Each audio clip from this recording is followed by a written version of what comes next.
आप सबको जय मसीह। आज के इस सुंदर समय के लिए मैं परमेश्वर को धन्यवाद करता हूं। आज पूरे विश्व में गुड फ्राइडे मनाते हैं। प्रभु यीशु मसीह की क्रूस की मृत्यु को याद दिलाने वाली वह दिन है गुड फ्राइडे। आज परमेश्वर हमारे लिए, हम सबके लिए, जितने भी लोग इस पृथ्वी में रहते हैं, उन सबके लिए अपने जीवन, अपने खून, अपने जान देकर हमें छुड़ाने का वो दिन है। आज विश्वास करें उस परमेश्वर पर। जो कोई आप हो, आप कहीं का भी क्यों ना हो, आप उस पर विश्वास करेंगे तो आपके लिए उद्धार का दिन है, आपको परमेश्वर छुड़ाने का दिन है। मैं बहुत आनंदित हूँ कि परमेश्वर ने हम सबके लिए इतनी बड़ी, इतनी अच्छा रास्ता प्रभु ने खोला कि उसका प्रेम, परमेश्वर का प्रेम आज उसने सूली पर, क्रूस पर प्रकट किया। परमेश्वर ने उस संपूर्ण लहू बहाने के द्वारा और अपनी जान देने के द्वारा परमेश्वर का उस प्रेम को प्रकट किया। आज हम लोग परमेश्वर के वचन से इन्हीं बातों से जुड़े कुछ संदेश को बाइबल से हम देखेंगे। परमेश्वर ने हमारे लिए खासकर जो खून बहाया है, जिसे हम बोलते हैं कि आखिरी बूंद तक परमेश्वर ने हमारे लिए बहाया। बाइबल में जब हम पढ़ते हैं तो तीन ऐसे मुख्य जगह हम जब पाते हैं जहाँ पर परमेश्वर ने अपने लहू बहाया है। याद रखने की आसानी के लिए मैं बताना चाहूँगा 3G के रूप से, 3G के रूप से हम उसे याद कर सकते हैं। तीन ऐसी जगह हैं जहाँ पर प्रभु अपने खून बहाया है। सबसे प्रथम जगह जहाँ पर परमेश्वर ने अपने खून बहाया वो गतसमनी की बगीचा है। गतसमनी की वाटिका के बारे में आप जानते हैं, बाइबल में कई जगह में लिखा गया है। मत्ती रचित सुसमाचार 26 अध्याय में, मरकुस 14 अध्याय और लूका रचित सुसमाचार 22 अध्याय आदि जगहों में गतसमनी की बगीचे के बारे में बताया गया है। गतसमनी के बगीचे में जब आखिरी बार प्रभु यीशु मसीह अपने चेलों के साथ प्रार्थना में जब बैठे हुए थे, उस वक्त एक ऐसी घटना, एक इंसिडेंट वहां पर हुई है जिसके बारे में लूका क्या कहती है, मैं आपके लिए पढ़ना चाहता हूँ। लूका रचित सुसमाचार 22 अध्याय और उसका 44वां पद मैं आपके लिए पढ़ना चाहता हूं। वहां पर इस प्रकार लिखा गया है, और वह अत्यंत संकट में व्याकुल होकर और भी हृदय वेदना से प्रार्थना करने लगा, और उसका पसीना मानो लहू की बड़ी बड़ी बूंदों की नहीं भूमि पर गिर रहा था। वहां पर लिखा है, and being in an agony he prayed more earnestly, and his sweat was as it were great drops of blood falling down to the ground। प्रभु यीशु मसीह के आखिरी प्रार्थना जब चेले लोगों के साथ गतसमनी की बगीचे में जब किया गया था, तो वहां पर हुई एक घटना, एक इंसिडेंट के बारे में लूका बताती है। जब प्रभु प्रार्थना कर रहा था तो उनके पसीना खून के बूंद के नहीं पृथ्वी पर, भूमि पर गिरने लगा। ये होने का वजह क्या हो सकता है? जब प्रभु यीशु मसीह सबसे प्रथम बार हमारे लिए अपना खून बहाया, वो गतसमनी बगीचे में है। गतसमनी बगीचे में हमारे लिए जब प्रभु यीशु मसीह खून बहाने के कारण, हो सकता है कि बाइबल के वैज्ञानिक लोग, विज्ञान लोग कहते हैं, स्कॉलर्स लोग बताती हैं कि यीशु मसीह अति वेदना के साथ, बहुत दर्द के साथ, यहाँ तक कि वहाँ वचन में लिखा है मत्ती 27 में एक बार प्रभु कहता है कि मेरा जान निकलने पर है। वैसे प्रभु कहता है कि बड़ी दर्द के साथ, बड़े वेदना के साथ प्रभु यीशु मसीह प्रार्थना करते हुए हमको देखने को मिलता है। तो परमेश्वर का उस एगनी, वो दर्द बहुत ज्यादा है, सहन से बाहर जब हम बोलते हैं, तो ऐसी एक दर्द प्रभु सामना किया है, क्योंकि वो आने वाले वो कटोरा हो सकता है, क्रूस की मृत्यु हो सकती है, जिसे प्रभु को कल फेस करना है। परमेश्वर उस विषय के बारे में पहले से जानता है कि आगे उसके साथ क्या होने वाला है। तो आगे रखा गया उस कटोरा या उस दर्द के प्रति शायद प्रभु का मन अति दर्द और वेदना में डूब चुका है, क्योंकि प्रभु यीशु मसीह संसार में मनुष्य के शरीर में था, मनुष्य था। इस कारण मनुष्य के जीवन में जो जैसा होता है वैसे ही प्रभु यीशु मसीह सामना कर रहा था।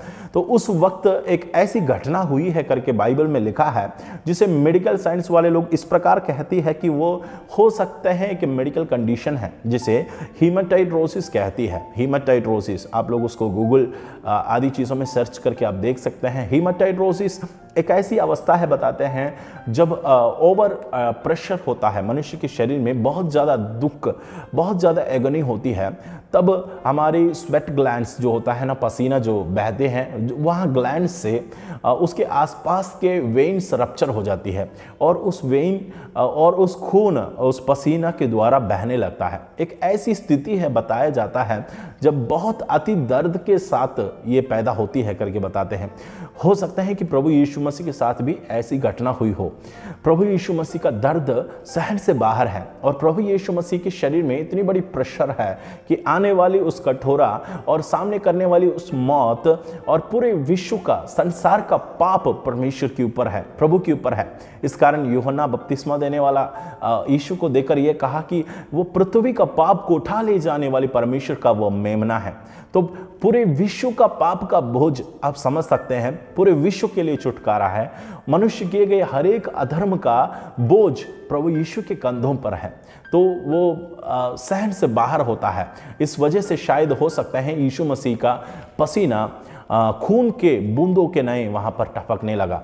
मेरे प्रियो, हम जानते हैं कि रोमियों के समय में क्रूस की मृत्यु बहुत दर्दनाक रूप से होता है, क्योंकि मनुष्य के लिए जो सजा उस जमाने में होता है वो क्रूस पे चढ़ाया जाना, क्रूस पर लटकाया जाना होता है। यहूदियों की प्रथा के हिसाब से पथराव करके मार डालना होता है।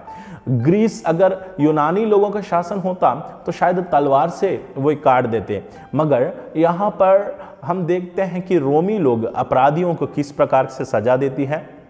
उन लोग एक अपराधी को क्रूस पर लटकाते हैं और बहुत बुरी तरह से उसे मारते हैं। जब क्रूस पर वो लटके रहेंगे और उनको वहाँ से निकाला नहीं जाता है, वहाँ पर वो सड़ते हुए वहीं रहेंगे। आसमान की चिड़ियों को, पक्षियों के लिए वो भोजन बनती है।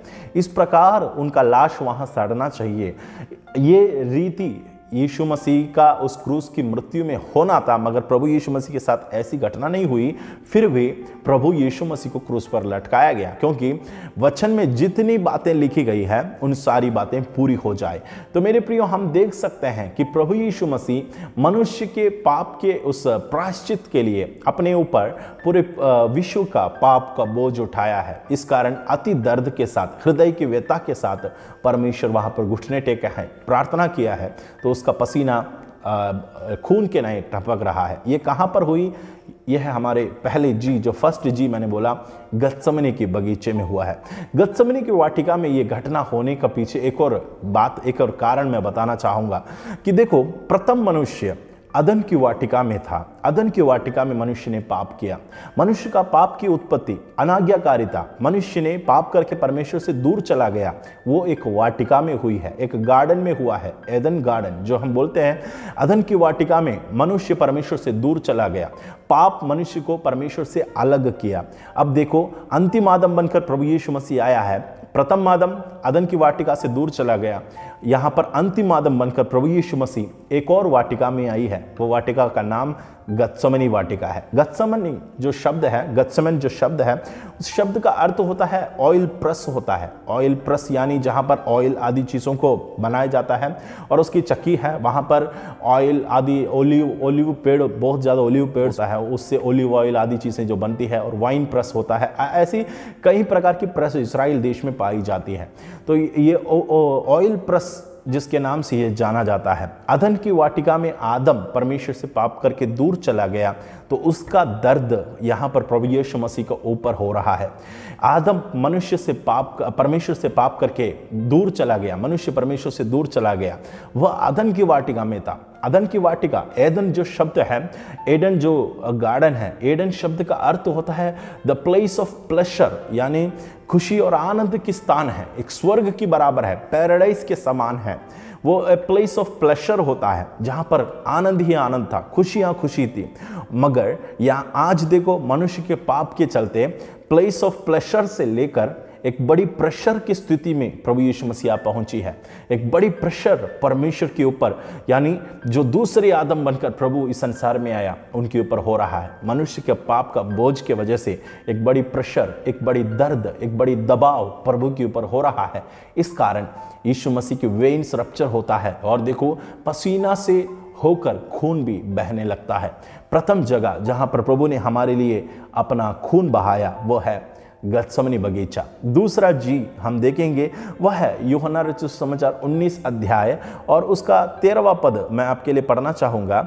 यूहन्ना रचित सुसमाचार 19 अध्याय और उसका 13वां पद, वहाँ पर लिखा है, ये बातें सुनकर पिलातुस यीशु को बाहर लाया और उस जगह एक चबूतरा था जो इब्रानी में गबत्ता कहलाता है, और न्याय आसन पर बैठा। प्रियो, दूसरी जगह है जहां पर प्रभु ने अपने खून हमारे लिए बहाया, वह है गबत्ता। गबत्ता नाम की एक जगह के बारे में बाइबल में बताई है, जहां पिलातुस का सिंहासन है, जहां पर पिलातुस आदेश देता है अपने सिपाहियों को, रोमी सेना को, कि प्रभु यीशु मसीह पर कोड़े लगवाते हैं। कोड़े लगवाने के बाद लोगों के सामने उसे खड़ा करवाते हैं और वस्त्र पहनाकर यीशु मसीह को लोगों के सामने प्रदर्शित करते हैं।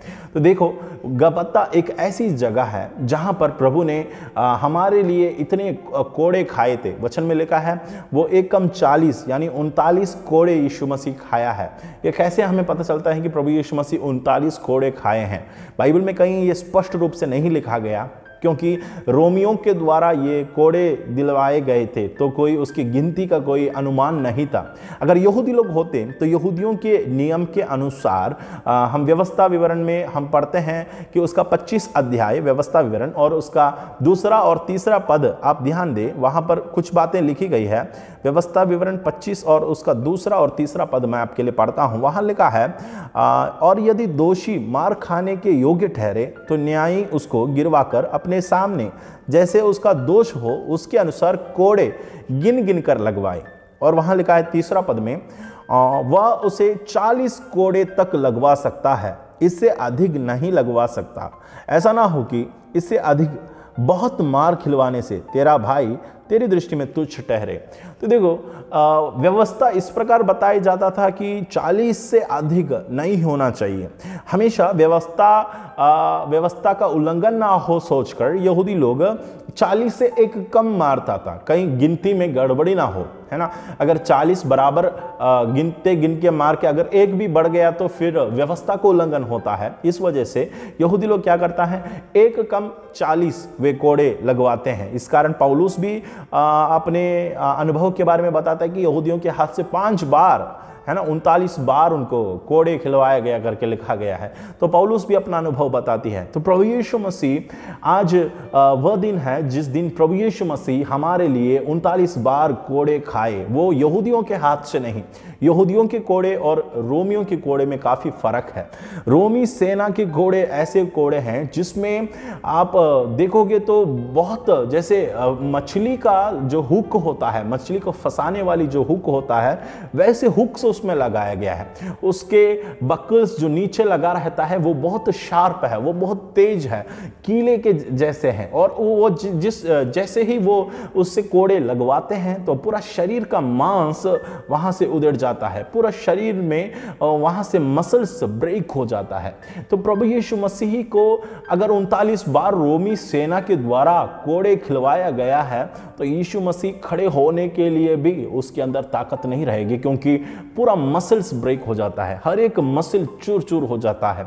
उस प्रकार परमेश्वर ने हमारे लिए दर्द सहा। गबत्ता वो जगह है जहां पर प्रभु ने हमारे लिए दूसरी बार लहू बहाया है, खून बहाया है। उस जगह को आप ना भूले। और तीसरी एक और जगह के बारे में बताना चाहता हूं जिसे बाइबल में बताई गई है, वह है गुलगोता। गुलगोता के बारे में आप सब जानते हैं। गुलगोता पहाड़, जहां पर प्रभु यीशु मसीह ने हमारे लिए आखिरी बार जो अपने संपूर्ण लहू बहाया है।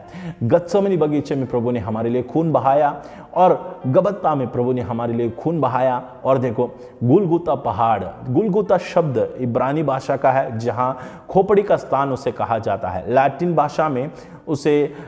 भाषा में कलवरी पहाड़ कहती है, और आप जानते होंगे लैटिन में कलवरी पहाड़ कहती है। और उसे ग्रीक में क्रैनियन शब्द उसे कहते हैं, क्रैनियन, जिसमें से क्रैनियम, आप इंग्लिश में क्रैनियम यानी खोपड़ी, जो खोपड़ी होता है, स्कल होता है, उसके बारे में स्टडी करने वाले लोगों को मालूम रहता है क्रैनियम शब्द उसमें से निकला है। खोपड़ी का स्थान है। एक खोपड़ी का स्थान में प्रभु को क्रूस पर चढ़ाया गया। वो एक ऐसी पहाड़, एक ऐसी पहाड़ के टाइप का एक ऊंची स्थान है, मगर वो कोई जंगल में नहीं है, वो कोई सिटी के अंदर नहीं है। वो एक ऐसी स्थान में है जहां पर बहुत सारे लोग आना जाना करते हैं, इसलिए वो शहर के, सिटी के बाहर है करके बताते हैं। जैसे एंट्रेंस होता है, सिटी के लिए एंट्रेंस होता है, दमस्कस गेट के बाहर जो बोलता है, वैसे गेट के बाहर उस जगह पाई जाती है। क्योंकि आने जाने वाले लोग यीशु मसीह को देखकर मजाक करता रहा करके बाइबल में हम पढ़ते हैं। तो वो कोई ऐसी पहाड़ नहीं था जो हम अपनी भावनाओं में सोचते हैं कि कोई एक बड़ा पहाड़ है, उसके ऊपर यीशु मसीह को लटकाया गया, नहीं है। ये एक रास्ते पर लोग देखने लायक एक ऊंची स्थान है जहां पर यीशु मसीह को क्रूस पर चढ़ाया गया था और यीशु मसीह हमारे लिए अपना खून बहाया है, अपनी संपूर्ण लहू बहाया है। प्रियो, आज इस गुड फ्राइडे के दिन मुझे आपको बोलना है कि ये तीनों जगह आप ना भूले अपने जीवन में। गत्समनी बगीचा, और दूसरा गबत्ता जहां पिलातुस का सिंहासन है, और तीसरा गुलगुता, और जहां पर खोपड़ी का स्थान कहा जाता है, जहां पर अपराधियों के लिए सजा दी जाती है, जहां पर कई लोगों का खोपड़ी वहां पर दफनाई गई है। मेरे प्रियो, तो ऐसी एक स्थान प्रभु ने हमारे लिए चुना। ये सब होने के बावजूद भी, जैसे यशायाह नबी 53 अध्याय का 5-6 में सब हम पढ़ते हैं, वहां पर लिखा है वो चुपचाप से ये सारी चीज़ों को सामना किया, ये सारे दर्द को अपने जीवन में अपनाया। और प्रभु यीशु मसीह हमारे लिए जो कुछ किया है, हमारा उद्धार के लिए, छुटकारा के लिए, उसको हम याद करके परमेश्वर को हम धन्यवाद दें। आज इस गुड फ्राइडे के दिन में मैं इस छोटा संदेश आपको देना चाहता हूँ। परमेश्वर इस संदेश के द्वारा मुझे सुनने वाले हर एक को आशीष दे। आने वाले समय और भी संदेश के साथ हम जरूर मिलेंगे। अगर हमारे चैनल को आपने सब्सक्राइब नहीं किया तो इस चैनल को आप सब्सक्राइब करें। आप सबको जय मसीह, गॉड ब्लेस यू।